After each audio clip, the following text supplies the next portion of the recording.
कुछ नहीं खाए थे, भोरे भोरे आए थे कंधवा पर लेके कुदार।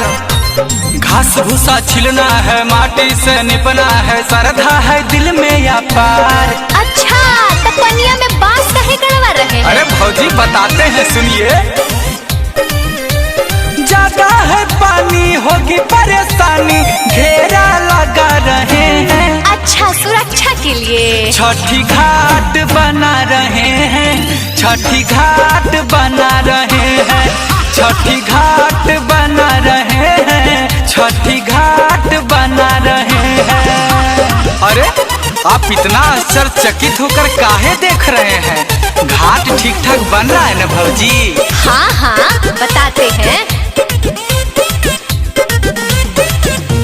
देवर जी आप बुद्धिमान हो गए, मेरे नजरों में महान हो गए। हम तो समझते थे पहले नादान, देखे जब घाट पे हैरान हो गए। एक मिनट भौजी, पहले बात कर लेने दीजिए हमको। किससे? अमर बेला गुंजन को फोनवा करके बुला रहे हैं,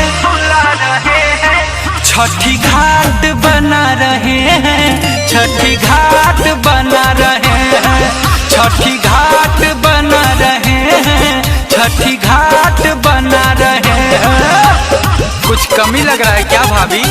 तो बताइए ना, सब चकाचक कर देंगे। जय छठी मैया।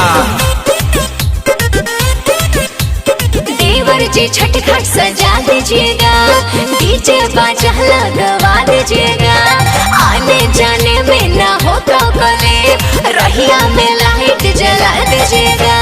एक मिनट भौजी, पहले बात कर लेने दीजिए हमको। सब लोग साथ है, श्रद्धा की बात है, व्यवस्था बढ़ा रहे हैं, छठी घाट बना रहे हैं, छठी घाट बना रहे हैं, छठी घाट